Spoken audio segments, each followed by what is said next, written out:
La capitale belge est connue pour ses monuments historiques, pour ses musées, La démarche de venir au musée, je trouve ça la plus belle démarche qu'on puisse faire. mais surtout pour... Des frites!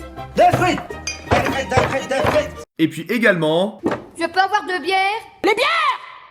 Mais pas vraiment pour son climat, à vrai dire. Pourtant, c'est là-dessus qu'on va se pencher sur le passé, le présent et... le futur. Cool, hein? Eh! Bruxelles est située à peu près au centre du pays, en plaine. C'est assez plat sur le plan géographique et géologique. Le plat pays. On n'est ni en bord de mer, ni à la montagne. Oui, il y a des montagnes en Belgique, preuve en est, il y a des stations de ski alpin, donc il y a des montagnes. C'est QFD. Et si on se penche un petit peu sur la toponymie, on peut se douter que le climat n'est pas si sec puisqu'en ancien néerlandais, broek signifie tout simplement plaine humide ou marais. En effet, la Seine, principal cours d'eau de la ville, non, l'autre Seine, désolé Paris. Donc la Seine, de Zen, avait pour fâcheuse tendance à sortir de son lit avant son aménagement et son voûtement en 1871. Si on regarde autour de nous et qu'on se penche sur la flore locale, on a des hêtres, beaucoup de hêtres, des chênes, beaucoup de chênes, et de l'herbe, beaucoup d'herbe, verte, très verte. En conclusion, il ne fait jamais très froid, toujours humide, jamais très chaud, malgré les 39,7 degrés mesurés le 25 juillet 2019, ainsi que les moins 21,1 degrés mesurés le 25 juillet 1881. Et oui, 1881, ça remonte. Car oui, la station météo référence de l'agglomération, située ici à Uccle, ou Uccle en néerlandais, est ouverte depuis 1833, ce qui en fait la plus ancienne du pays et une des plus anciennes du monde. Bien plus ancienne que la doyenne des stations françaises, Paris-Montsouris. 1-0 pour la Belgique. Il en suffira d'une! Il en suffira d'une! Avec Samuel! Quelle indignité.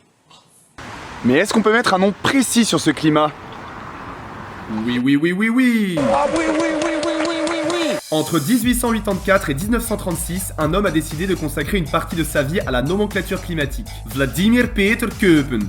Et qui dit scientifique de la fin du 19e, dit également barbe, photo en noir et blanc et homme multitâche. Espérantiste, climatologue, botaniste, météorologue, géographe. En 1936, il publie la version finale de sa classification climatique qui résume tous les climats mondiaux en seulement 3 lettres, et qui est encore utilisée aujourd'hui.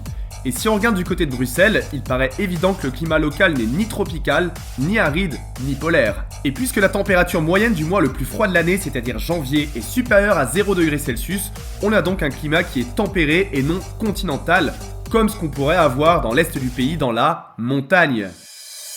Puisqu'il n'existe pas de saison sèche, puisque je le rappelle, il pleut toute l'année, on a donc un climat tempéré dit humide. Puisque la température moyenne du mois le plus chaud de l'année, en l'occurrence juillet, n'est pas supérieure à 22 degrés Celsius, l'été n'est pas considéré comme chaud. En revanche, puisque la température moyenne dépasse les 10 degrés Celsius pendant plus de 4 mois consécutifs, l'été n'est pas considéré comme frais et court, mais tout simplement tempéré. On a donc un climat CFB, où littéralement climat tempéré humide a été tempéré, et puisque c'est un petit peu redondant, il est nommé également climat océanique, tout simplement. Et quid de demain? Le futur. Penchons-nous sur 2 des scénarios du GIEC sur l'évolution des gaz à effet de serre. Le scénario RCP 2.6, très strict et qui implique une diminution drastique des émissions dès maintenant. Et le scénario RCP 8.5, business as usual, aucune mesure supplémentaire.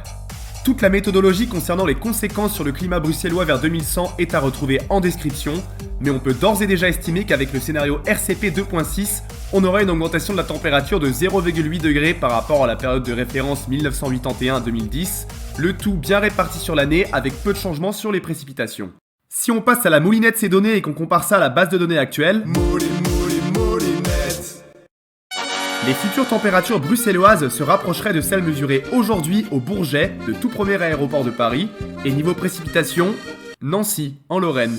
Et si on combine température et précipitation, méthodologie en description, le futur climat bruxellois se rapprocherait du climat actuel de Roissy-Charles de Gaulle, le plus gros aéroport de Paris. Et ça resterait un climat CFB océanique. En revanche, le scénario RCP 8.5 n'est pas vraiment glorieux avec une augmentation des températures comprise entre 3,5 degrés l'été et 5 degrés l'hiver. Ça fait beaucoup là, non?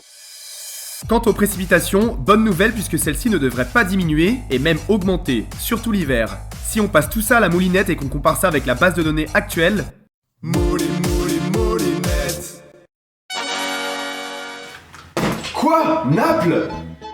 Et oui, incroyable, les températures de Naples, une ville bien plus méridionale qui se situe 1100 km plus au sud.